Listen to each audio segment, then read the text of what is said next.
Oh, what a day! What a lovely day!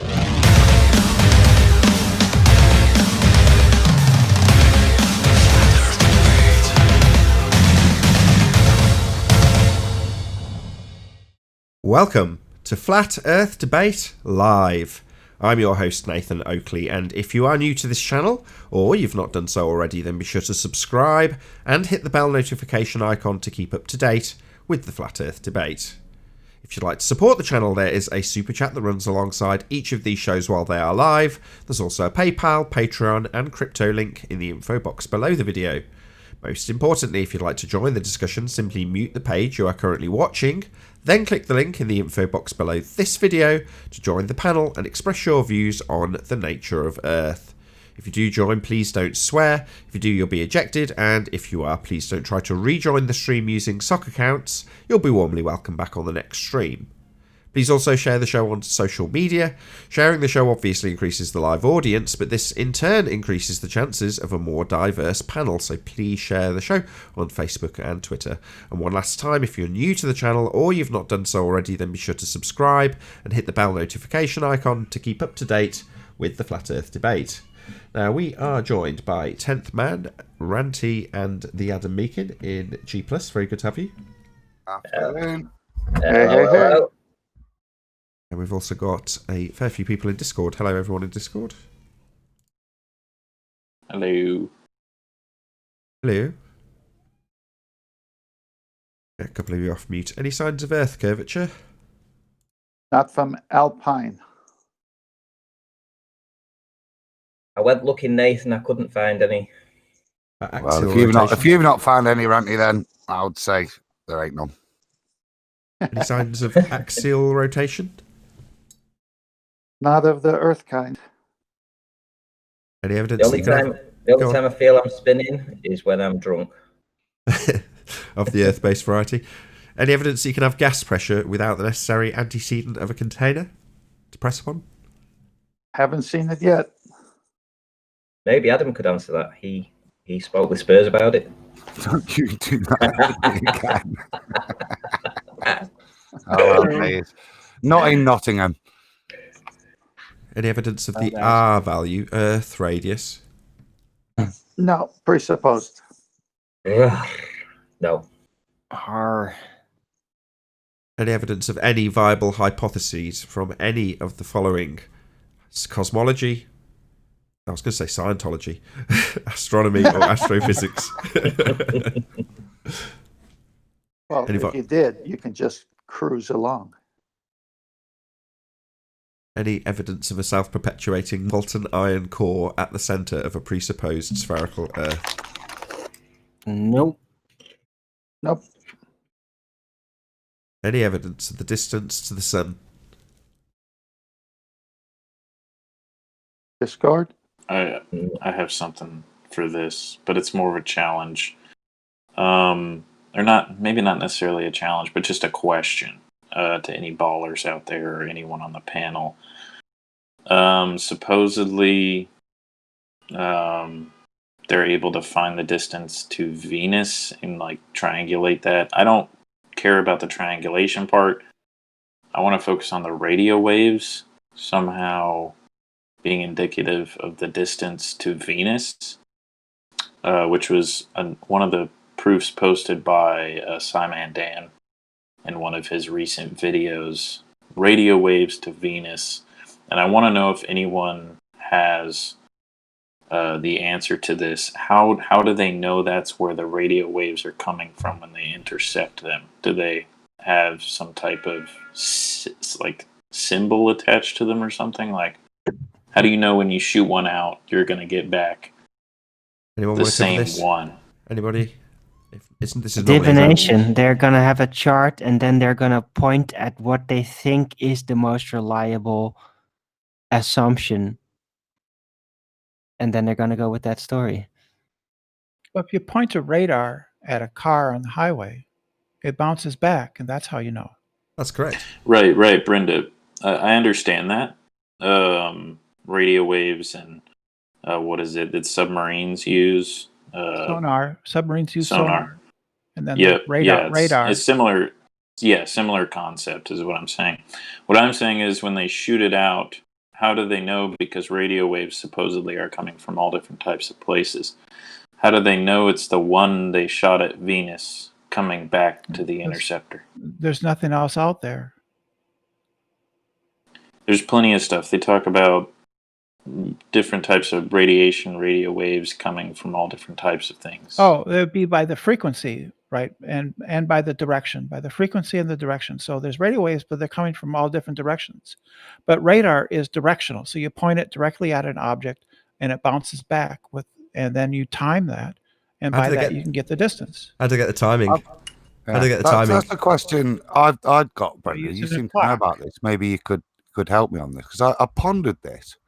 And obviously within a static system, it's quite easy, or with just something like what you said with cars, etc., you could be quite easy calculate the way in which you'd have to send the beam at the car, the speed the car was going, the shape of the car that would cause the reflection and rebound. That seems fairly straightforward in Earth, but when you then kind of put that into of celestial dynamics, where you've not only just got orbits, but you've got movement around the center of the galaxy, movement around the great attractor, how the hell do they calculate which angle to fire to Venus and hope that the rebound effect would be within Earth's path calculated through its orbit? How do they do that, Brendan? Have you got any evidence of those calculations? We're in the reference.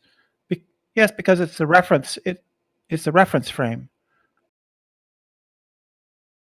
So the radio waves moves relative with it. You're saying it's not independent. I don't understand the question. So we're in the reference frame of the solar system. Well, if you don't understand it, why are you trying to then start answering it? Or do you want me to explain it again?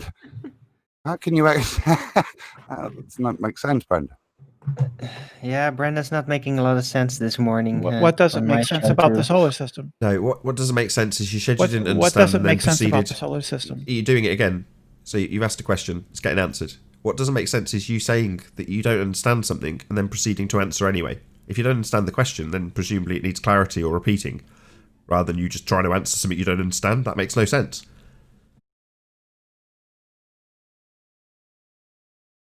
Go try again, Adam? Go ahead and repeat. Okay. So we are trying, aren't we, to send a signal from here to Venus and back, which in a static setup would be straightforward in terms of calculating. Within the calculations that apparently are done, are they calculating for movement with regards to the solar system, not just orbital mechanics, but with regards to the solar system around the galactic center, and then obviously the galactic movements around the great attractor? Because surely those movements must be calculated if you're going to catch the return signal. That makes sense, Brenda? No, you don't have to take those into account. Oh, okay. Okay. And what about the timing? Because why not, Brenda? Of distance. Because they're very, very, very small. That's why. Small. Sorry. 66,000 miles per hour we're traveling in one of those reference frames. Yeah, but it's over vast. Yes, but it's over vast distances. So what? As a proportion radio wave to the distance, it's very small. Brenda, it's not very small. The radio wave I'm sorry, what? What speed is the radio wave traveling? Radio waves travel at the speed of light. Uh-huh. The speed of light. Uh-huh. Radio waves are light. Uh-huh. Yeah, so I'm not getting the problem. The problem is the timing. So obviously they're looking for a return signal in a particular time frame, aren't they? That'd be a yes. Yeah, you aim it at the object that you're going to measure the distance. I don't need clarity. I know I stated it as a fact. Yeah, I don't need clarity. I just need a yes. So given that timing would presuppose the orbital mechanics that the spherical Earth has, you would automatically be assuming these vast distances and calculating your times based on the vast distances you've already presupposed. No, they aren't presupposed. They're already known. Sorry, Brenda. I'll say it again. The timing of the return signal will be based on orbital mechanics, a spherical presupposition for Earth, and the distances that those things give you. So you will be basing the return signal and how long it will take on a I haven't finished talking. On a presupposition of a spherical Earth and the angles measured to give you these parallaxes, transitions. That's already calculated. So you've already got an assumption of how long it will take for it to come back based on a sphere Earth pushing the distances of these lights in the sky to astronomical distances. So your return signal is based on the astronomical distances when you presuppose Earth is a sphere and push these lights to those great big distances. So when I asked about the timing, you're going to be looking for a return signal based on that time frame when you push these lights out to vast distances because you've presupposed Earth spherical. That'd be a yes. Yes, Nathan, that's correct. No, it's just a function of how long it takes to get there and to come back. Where? Where's so there? You don't have to take sorry, those Brenda, into there account. would be the distance that you've presupposed it's at, based on a spherical Earth, and you pushing the distances of these... I'm finished. Yeah, your hand wave's getting totally demolished. No, it's based on presupposing Earth is a sphere and pushing the distances of those lights in the sky that you're measuring the return signal for to vast distances. So your presupposed return time is based on how long you assume it'll take, given the distances they are at, if you base the measurements for those lights on a spherical Earth. So your return signal is based on a presupposition, Brenda.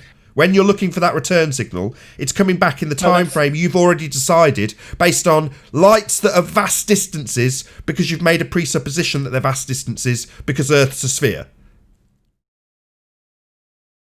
No, that's false. It doesn't have the geometry of the Earth has nothing to do with how long it takes for the radar waves to travel from the Earth to Venus and back. No, but that would be correct. However, in your mathematics, you will be presupposing the geometry of Earth and presupposing that the distances to those lights in the sky are vast. No, you don't have to presuppose the shape of the Earth at all. Yeah, you do. That's where you're getting your vast distances from. Yeah? That's what you're doing. You're manipulating the angles to give you these vast distances. You're presupposing a spherical Earth. That's why your return signal's taking a very long time, because according to the presupposition, these lights are very far away. We're not presupposing anything, Nate. You're presupposing the lights are very far away. No. Yes! No. Yes! Right, end of your time here. Fuck off. Hand wave ain't gonna fucking work. Piss off. Stupid bitch. Ha, I lasted longer this morning with her. Yes. Wait. No. How? Yes, Okay. no. So how do you measure? How do you measure how long it takes? Okay. How do you measure the frickin'?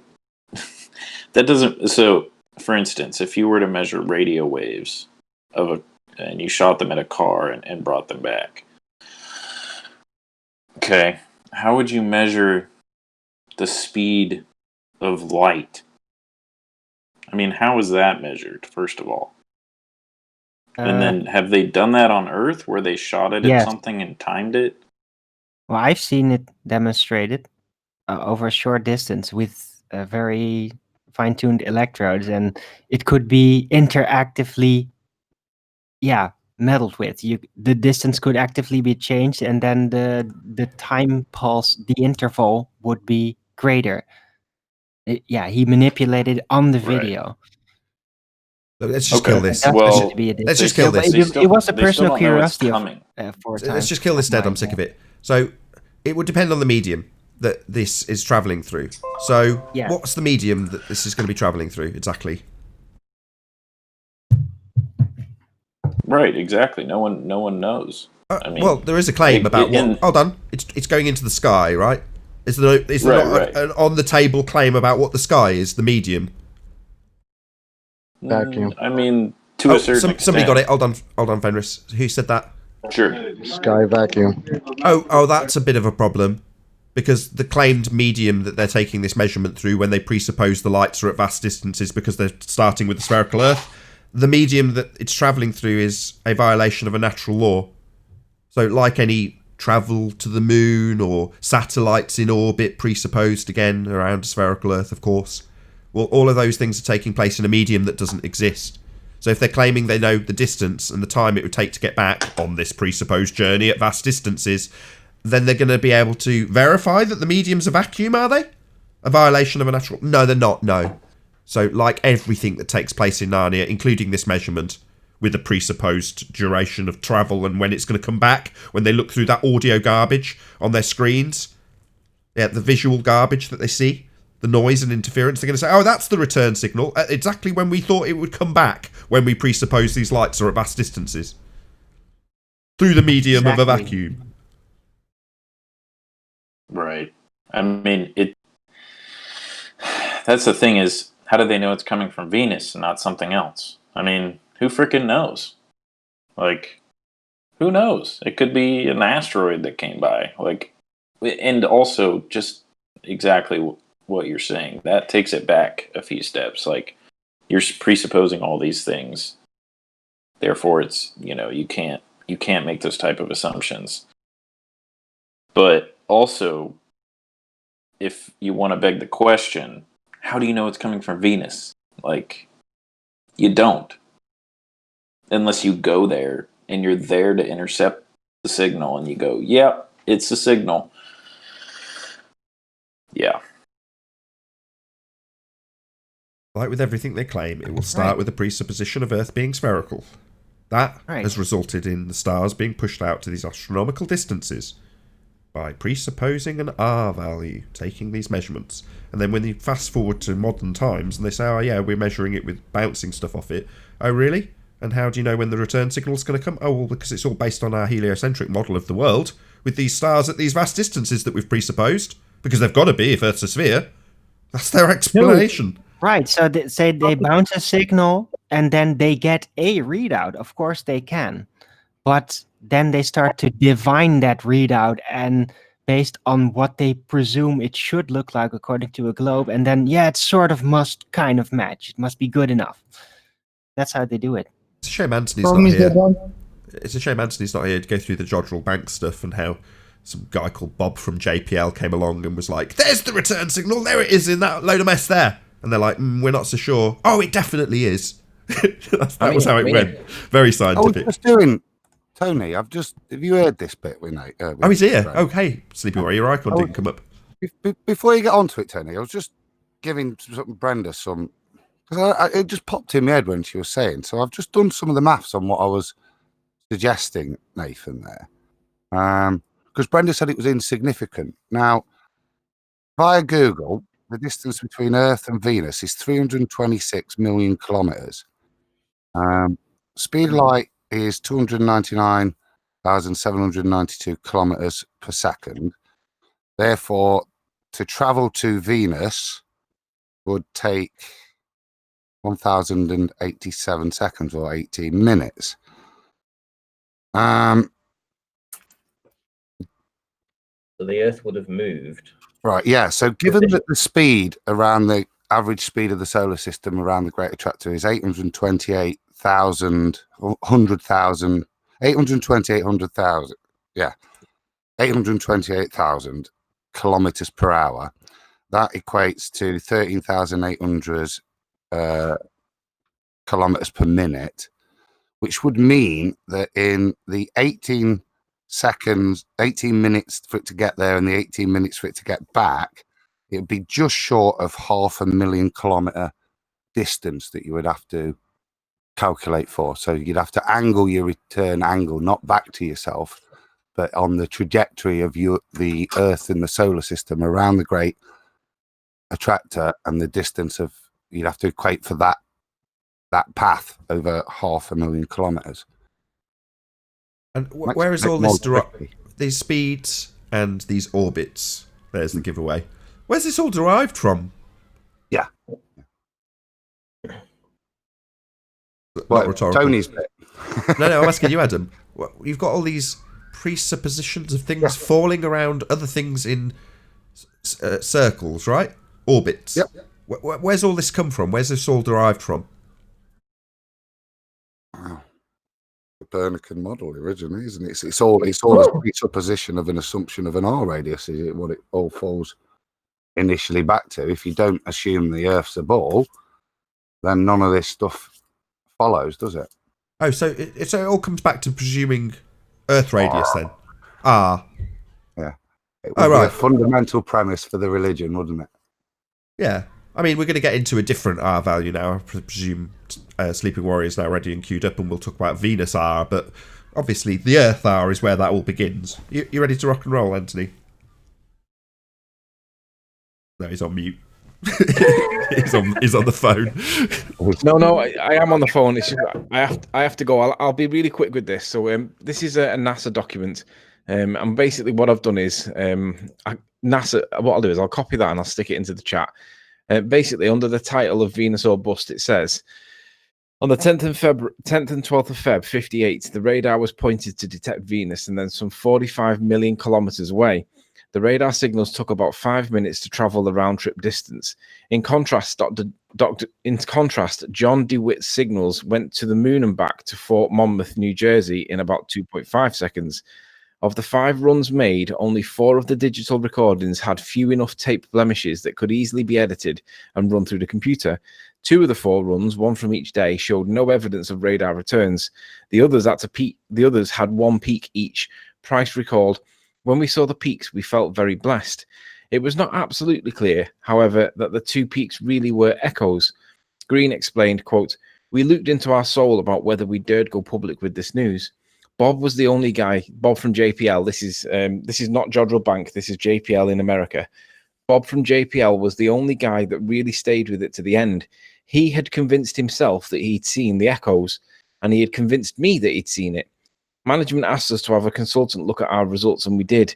Thomas Gold of Cornell University looked at their peaks and said, 'Yes, I think you should publish this.' Green and Price then published their findings in March the 20th, 1959 issue of Science, the Journal of American Association for the Advancement of Science, 13 months after their observations in February 1958. The problem with it is, when they built the Jodrell Bank telescope, the technicians and the scientists that built it, basically they couldn't conclude what they were receiving when they got this ping bounce back, because it was full of static noise. There was noise of the environment in which they're in, like traffic and bees flying by and all that kind of stuff. So what they're perceiving, they couldn't come to an agreement. It was only when they sent it over to JPL, which is basically NASA, and JPL said, yes, that's the ping reflection from Venus. That's when they all jumped on the bandwagon. But look at how it describes Bob from JPL. It says, he had convinced himself that he'd seen it, right? And had convinced me that he'd seen it. But that doesn't mean that it was true what he was looking at. So in other words, he's looking at like seismology kind of graph type kind of things, and he's going, yeah, I think that's it. And he's convinced himself that he's looking at a reflection of reality. But the reality is, you can't tell. This is not conclusive evidence to prove that this is what he said, because he convinced himself that he'd seen it. Not that he'd seen it, that he'd convinced himself. And I'm like, that seems to be really weirdly worded for something that's supposed to be as majestic as measuring the distance to Venus with a ping reflection. You shouldn't need to be convinced yourself that that's what you've seen. It should be obvious. It's either a ping or it's not. And he needed to convince himself that it was. And my position is, well, what if Venus isn't that far away and the ping reflection didn't take 6.5 seconds and it was only 5.2 seconds or 1.6 seconds, and they're looking completely at the wrong direction or in the wrong time slot for where this ping reflection should be? And if the moon was 2.5, what happens if Venus is only like, I don't know, 8 seconds away or 2 seconds away or 7 seconds? Who knows? My point is, it's not persuasive enough for me to think that this is a legitimate experiment, because if it needs somebody to persuade himself in JPL, that's NASA, and then go back to England and tell all the other people that, yeah, we think it is it, and then everybody then jumps on it, how persuasive is that overall? For me, I don't think that's persuasive at all. Well, we ask for scientific evidence of things, and what we've got is a guy from JPL saying, oh yeah, it's definitely that, and then convincing people. What about empirical scientific data? Oh, we're brushing past that with this crap where we bounce stuff off lights in the sky, are we? We're deciding how long it's going to take and then looking in that particular time frame, are we? Oh, right, this sounds like zealotry and religion as opposed to science. This is pseudoscience. I gotta go, guys. Ladies. See you later. Cheers, Anthony. Good presentation. The problem is they don't think they presuppose anything.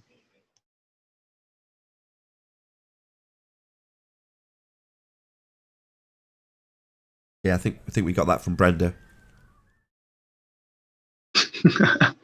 I was in a debate earlier this morning with on Jose's channel. Same problem. Yeah, it's zealotry. Because they accept that it's a sphere to begin with, they don't think it's unacceptable to presuppose it's a sphere. Well, of course, because it is a sphere, so it's perfectly acceptable for me to say it's a sphere. That's their rationale. Zealotry. Yeah, I don't like the language Brenda uses over how little evidence she gives. She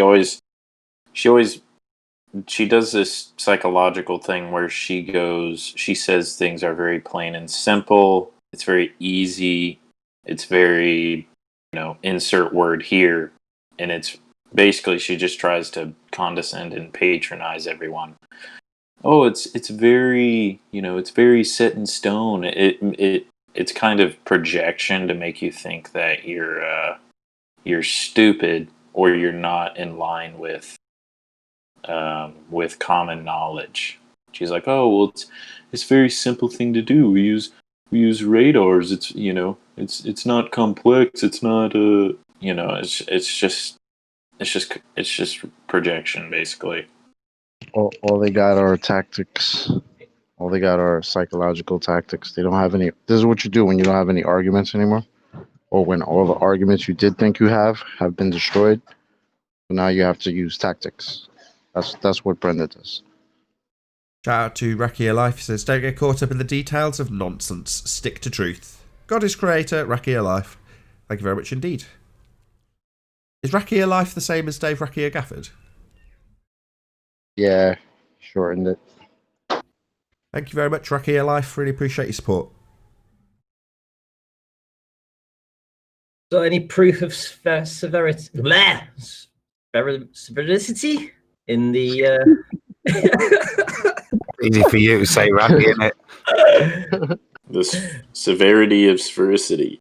The severity of sphericity? Come on, we need some proof. Easier for him to say than for them to prove, so have at it. Yeah, you can't prove a fantasy, can you? I'm getting compliments here. Shout out to Paul Connell, who says, Perth, Australia loves Nathan and loves listening to this. Quality NO. Cheers, Paul. Thank you very much for the super chat, Paul Connell. Really appreciate it. George is in the chat. I believe he left a message for you, Nathan. I think you responded to him. Did he challenge you to something? I don't know. I don't read what George says. On my video from last night? Yeah, I didn't actually read what he said. I just saw his comment and wrote, said the troll as he was dealing with all of the horrible, hurtful abuse he's dealt with all his life. Or something like that. Poor Georgie. We were dealing with some pretty disturbed and freakish people on the whole.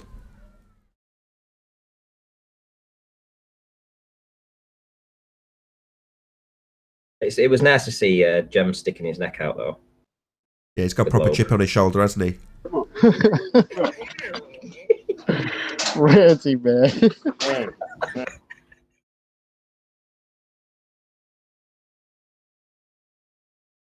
Yeah, it's good in a way. It's shown us why these people are the way they are.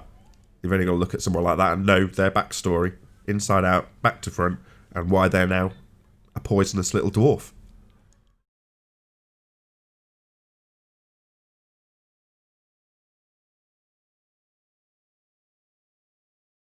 I just don't know why they can't be reasonable, though. We need them just to be reasonable and just see things from our perspective, but they won't do that, so...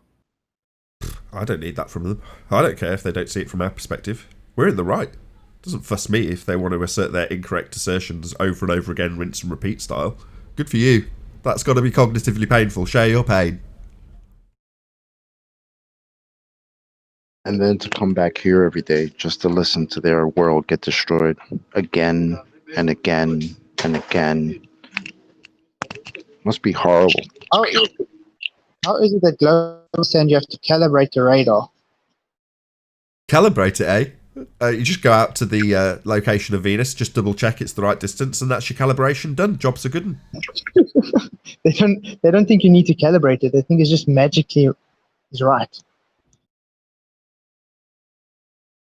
They don't need that. They're not even looking for a real return signal. They're just looking in the mess and presupposing how long it's going to take. They go, that's it. There it is there. Really? Yeah. Trust me. I know what I'm talking about. Oh, right. Science. Excellent. That's what I'm talking about. This level of pseudoscience just so story should be horrifying to them, but they'll go away and try and back it.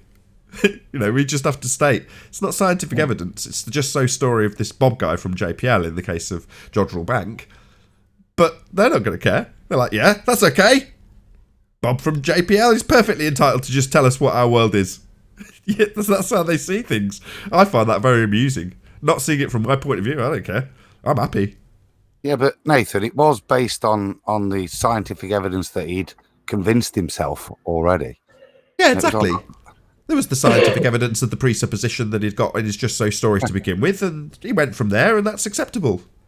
Not painful cognitively at all for me, because I know it's total nonsense. Evidently and obviously nonsense based on their own description of what they've done. Wonderful. Do you have something to present there, Auntie? Yeah, this is just a screenshot of a video that I did last night. So I went down to have a visual of Walney Lighthouse again. So the last video that I put out from Walney Lighthouse, I think it was 13 miles away. I think there was a globe of blue marble science or something put a video out saying it was now a globe Earth proof or something ridiculous like that.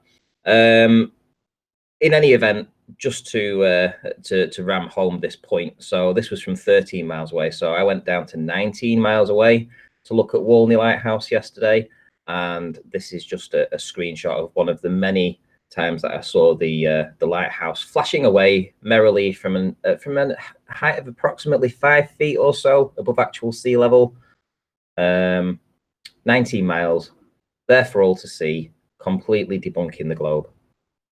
Well, yeah, it's a lighthouse. We see it distance 19 miles, but obviously you can, if you want, and if you are of the persuasion that Earth is a sphere, or to put it another way, if you're a fundamentalist religious zealot who believes the Earth's a sphere, you can just label that a slightly looming non-standard refraction hyena holographic projection of a lighthouse from behind the reified edge of an Earth curve based on a begging the question proof of nothing perspective hijacking curve calculator to turn a lighthouse we see into a lighthouse that's not really there. It's a mirage, right? If you're a globehead. We just say lighthouse and state the distance, because the Earth is obviously unobservably flat. Yeah, exactly. I've got a premiere of that particular video just after this video, after your live stream finishes. Thought I'd mention it. Cool. So that'll be going out at 3 p.m. UK. 3 p.m. UK, Ranty Flat Earth. It's only 13 or 14 minutes long, so shouldn't take up too much of your time if you want to watch it. I'll round out on the hour, and then 25 minutes from now if you're watching live. Excellent. Cheers, Nathan. Had a good show yesterday. I was a bit disappointed. I thought you'd found a better quote-unquote triggered clip for me. I thought, to be perfectly ruthless, that George seemed far more triggered as he shaved and, looked nuts. I didn't think I came off as particularly triggered. Maybe the audience did because they hate me in that respect. But I don't know. I thought you could have done better.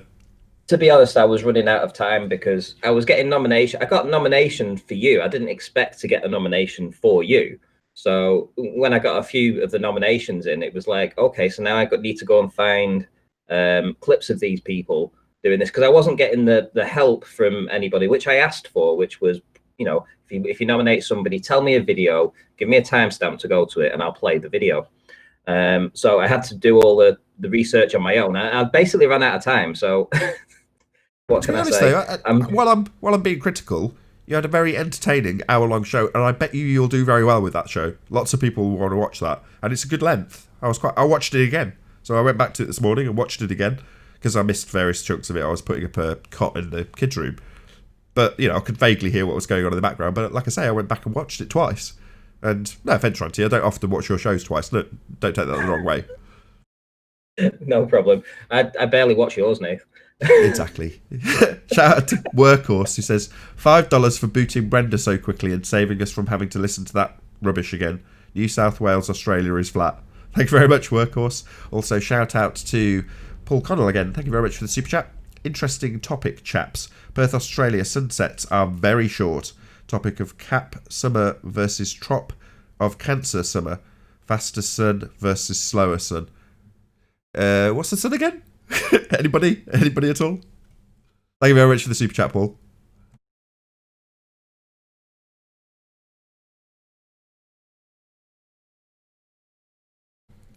I've got something to share if we're done with all that topics. Yeah, well, I do want to slightly address Paul, the other Paul, the super chat in regards to the speed of the sun. I mean, it doesn't appear to be any faster or slower from my vantage point. It just seems to be more over there during winter and more over the top of me when in summer. So I don't know, this whole distance and speed of the sun thing, that's why it's still part of the housekeeping questions. So yeah, there's lots of flat earthers out there that will make assertions in that regard. I don't think any of us on the panel are amongst those, though, but I'm going to stand corrected now if someone says, yes, speeding up and slowing down in an orbit in a circle above a flat plane. Maybe, but I don't think any of us are going to back that. Anybody want to back that? Well, I think that's I don't think there is an actual distance to the sun. You can only assume a distance or a size. You have to assume one of them to work out the other. So, well, There is no distance to if you, the sun, but you can think of it as a distance to the sun. Go ahead, Adam. whatever you're going to apply to calculate it mathematically, you've got to have an underlying assumption of the mechanics of what you're going to calculate. So until, as Owen says, you're able to go and verify that distance, then it is all assumptive, and it's no better than the ballers. Exactly. I mean, that's... if you're watching this on the Nathan Oakley Premier League stream, then this will make sense because we were discussing it at length in the pre-show. But, kind of getting to the point where you'll critique not just the Globe side, but some of the assertions that our own side make in the confusion.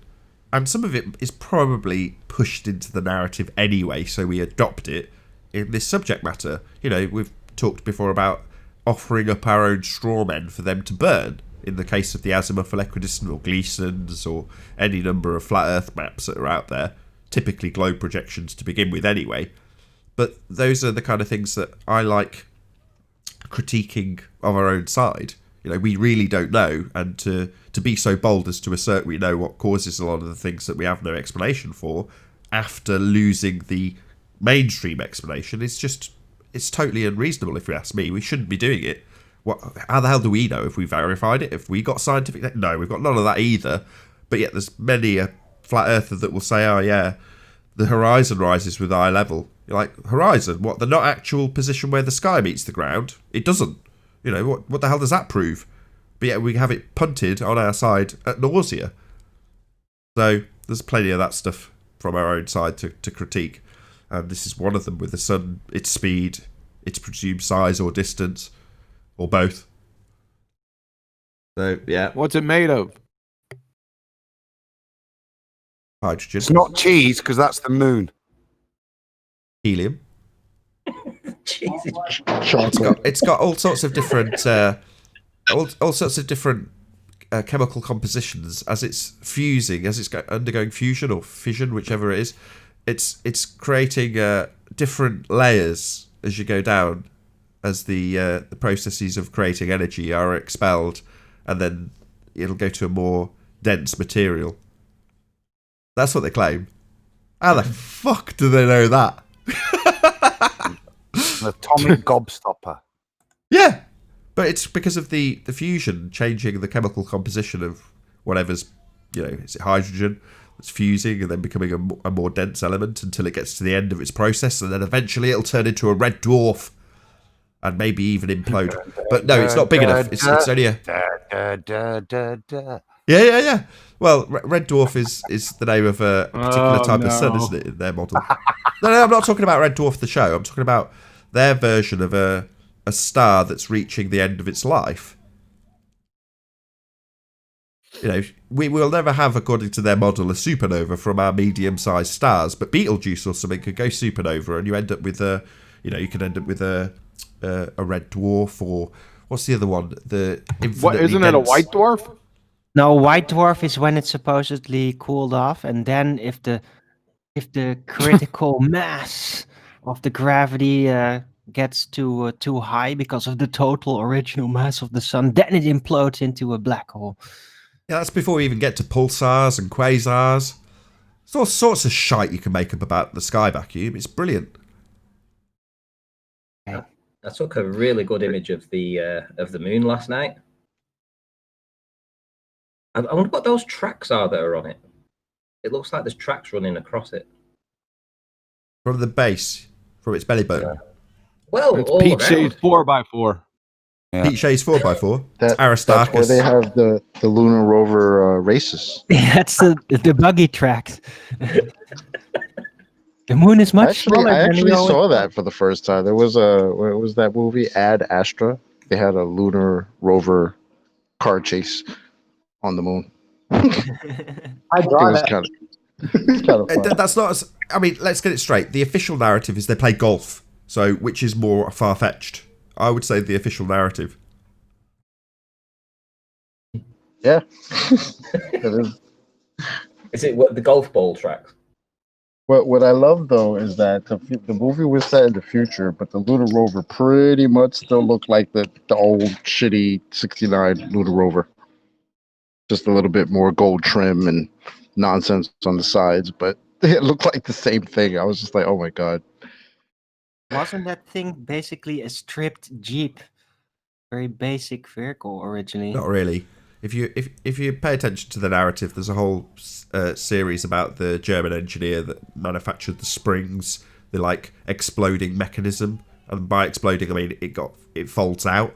So they tuck it into this tiny little hole, allegedly, in the bottom of the LM or whatever it's called, lunar module, and it folds out like a spider into that shape that you see. And there is, if you look on YouTube, you can find testing in the same way as you can see satellite engineers working on what will be claimed to go up into the sky vacuum. You can see them actually physically creating the lunar module and working out how to tuck it into this tiny little space at the bottom of the LM so they can then open this one hatch when on the surface. God, this bullshit is just so thick. Anyway, you open up the hatch, and then as you do so on the moon, it folds out into the shape, with these pre-sprung, preloaded arms at each corner. Yeah, when you see it in terms of pictures, it doesn't seem to look like that. I can't really square that circle, but that's not my problem. Go to the edge, Ranty, a bit. Just where there's craters. Yeah, just where it's disappearing. That's wicked, dude. It's very purple, isn't it? The moon. Real made a move. Wow. Yeah, I'm colourblind. Well, prove me wrong, Ranty. Prove me wrong. It looks black and white to me.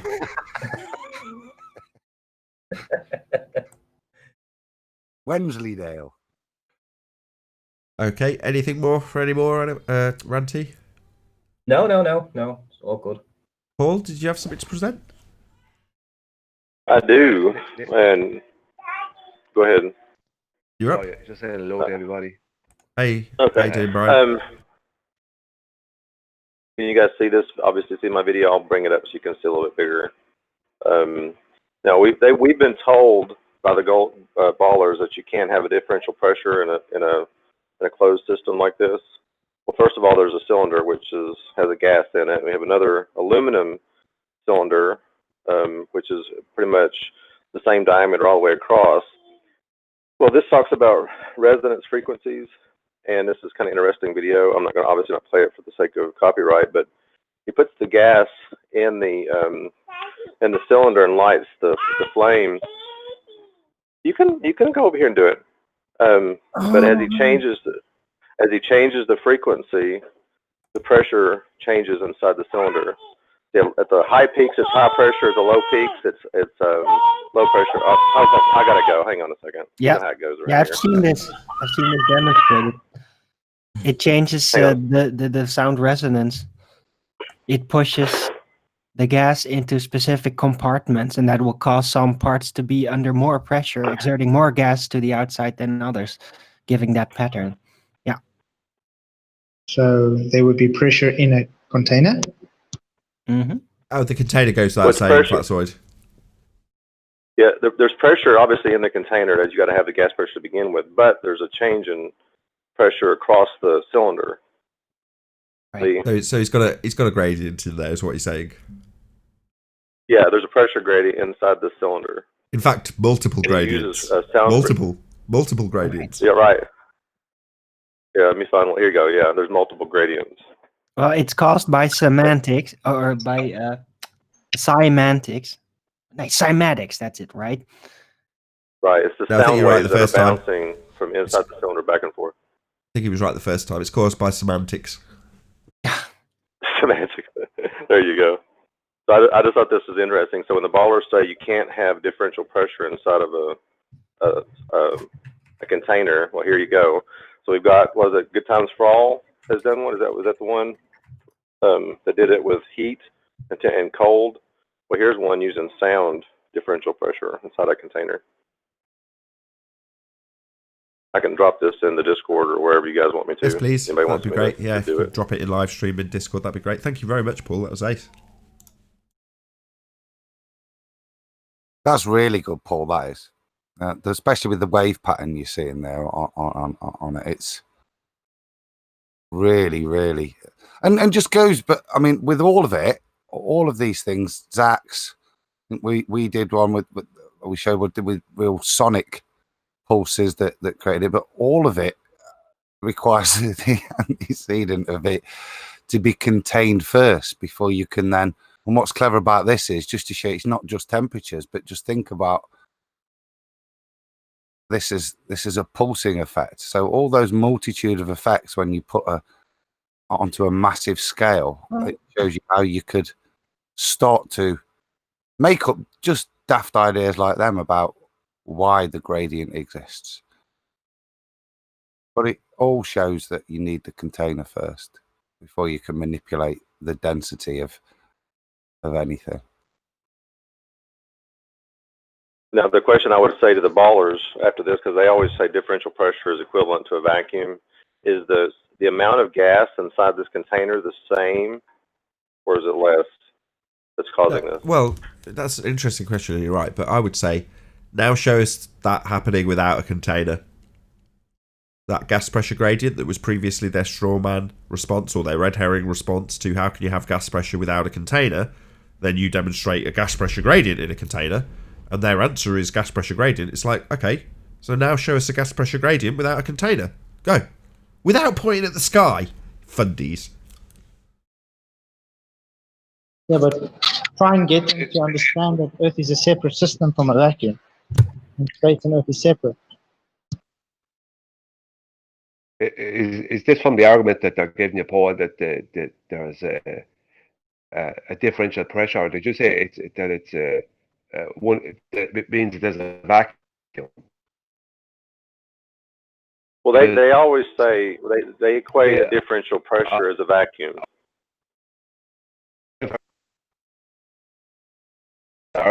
You're breaking up chopping. really bad, Brian. I can't hear you. He's chopping. Sorry.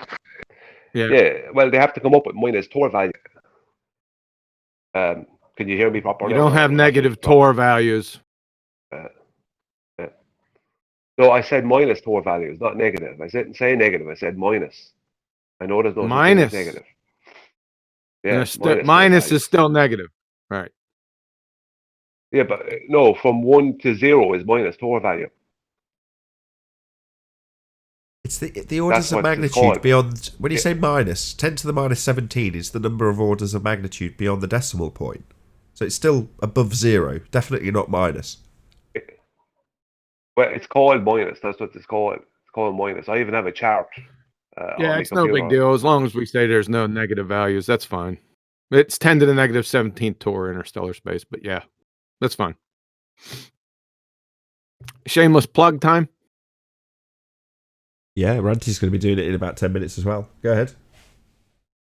Yeah, in 10 minutes.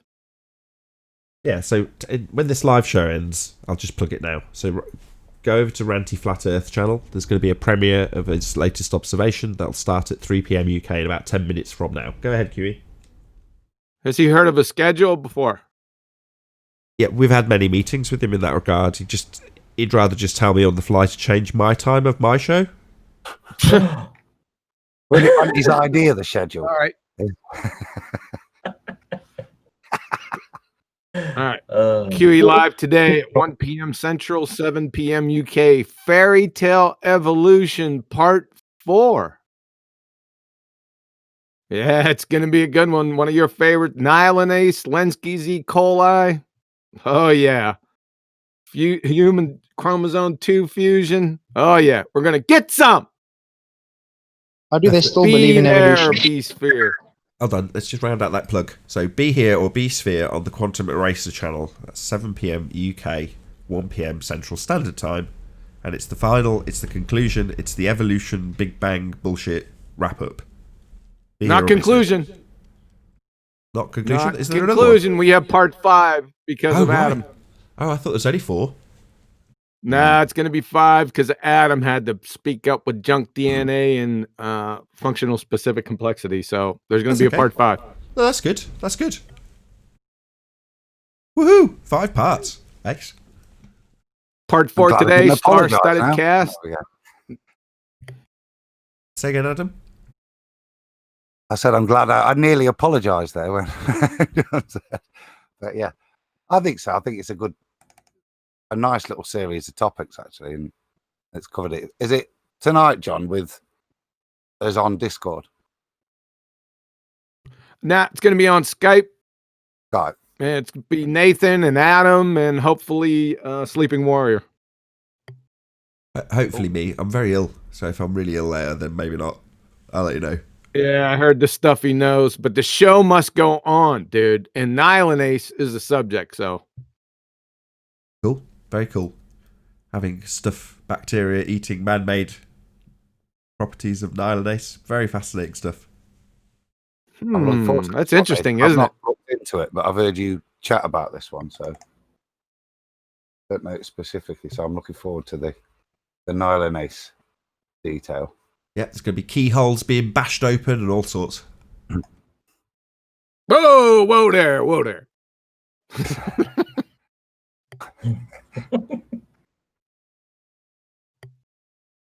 So it's probably not your cup of tea, this QE, but did you catch Ranty's show yesterday evening? Yeah, late last night I did. Yes, I surely did. Yeah. Low brow that it is. Very amusing, wouldn't you agree? Yeah, pretty low brow, but yeah, I was looking for more triggeredness. I was expecting a lot more triggeredness. You've been nominated, by the way, QE. So me? If anybody's got a clip of you freaking out, I'd love to see it. I don't think I've freaked out. You've been nominated though, so there must be videos out there, surely. I think there's a big difference between freaking out, as per Channel Q or Brenda, versus an on-topic annoyance when someone's rumpusing you, for example. You know, there's a big difference between shut the F up, shut the F up, shut the F up, shut the F up, Ranty, you're not moderating, shut the fuck up, etc., etc. Yeah, I can't remember an occasion. Not saying that there isn't one, but I can't remember one. Well, you might get away with it then, if that's the case. We can't find any video of you. It's just bias. I don't want to get away with it. People will hear an on-topic annoyed quantum eraser, or myself for that matter, although I'm sure there are examples of me getting pretty triggered. But ultimately speaking, most when dissected will be on topic and trying to get a point through, for example. So it doesn't tend to be the case that you'll just find a random rant with me screaming, shut the F up 25, 35, 50, 100 times. You know, that's a freak out, right? I've got to make do with what I've been given, Nath. Yeah, but you only have so much you can take with a person. I think it's unfortunately for you, Rad. It's a bit today's kind of like symptomatic of the problem. And Chocolate mentioned we're all wise to the game. They come in, and Brenda uses those same tactics. A great example where there's this. She tries to use psychological ploys where she's implying she knows more than she does, and we've all been through the detail with her. And with all the ballers, I'll stop citing her. Where it's quite clear they don't know the detail; they just parrot stuff. So it's just a very short conversation. Now we don't tend to get triggered in that sense. We get very frustrated at instantly seeing the weak tactics that they're using, that they're not actually engaging in proper debate and honest argument. And I think now we got to the point, and Nathan did it quite rapidly and was applauded I think in the chat for doing so, that as soon as we get into that point of recognition, it's bye time, because actually you are just wasting our time and you're not actually engaging in real debate with us anymore. So I don't think there's that much triggering of us. I think if anything, we trigger each other a little bit more over the past 6 months, a year. We've had more infighting with ourselves, real triggeredness, than with the ballers, because to be honest, their tactics are quite apparent now, and I think most of us, certainly on this panel, are wise to them. Yeah, that's right. I completely agree. James triggered me. Yeah. That's what I'm saying. Like shooting hippos with hippos ourselves, haven't we? It's like shooting hippos in a fishbowl. And as far as Brenda's psychological ploys, she doesn't have any psychological ploys. She's a doofus. My friggin' 12-year-old would make her look, he'd roll his eyes at her. Friggin' clown. She's a doofus, man. She doesn't have any psychological ploys. No, that's the point I'm making, Johnny. She used to have, because you would that she'd come out with a diatribe, which actually, until we'd all explored, we didn't know she wasn't backing any of it up. And in initial conversations, that was quite, it forces you to go off and check. But now that same diatribe that comes wasn't out, my experience. it's unpicked within seconds. That wasn't my experience. Well, you know, DNA is made of amino acids. well, I'm not saying every single line you have to research. I know, but what I mean is from years ago, a lot of that stuff I've had to look into. You know what I mean? So it has taken us time, and we have been down rabbit holes where we've got lost and we've not known the answers. But those days have pretty much gone with the argument that they present us with now, with the argument that they have. I think we're quite wise. Fantastic arguments, like the hole in a donut is space-time. Perfect. So with that, I'm going to say, if you're watching this live on the Nathan Oakley 1980 stream, then be sure to go and check out Ranty Flat Earth's premiering stream, which is starting at the top of the hour. So go and check out his channel. It's Ranty Flat Earth. Obviously, if you're watching this live, it's going to be the end of the show for you, but a massive, enormous, huge thank you to both Discord and G+ panels for making this live show possible. Stay tuned if you are watching on the Nathan Oakley premiering stream, as there will be an after show to follow. I've been Nathan Oakley, and I'll see you all in the next video. Oh, what a day! What a lovely day!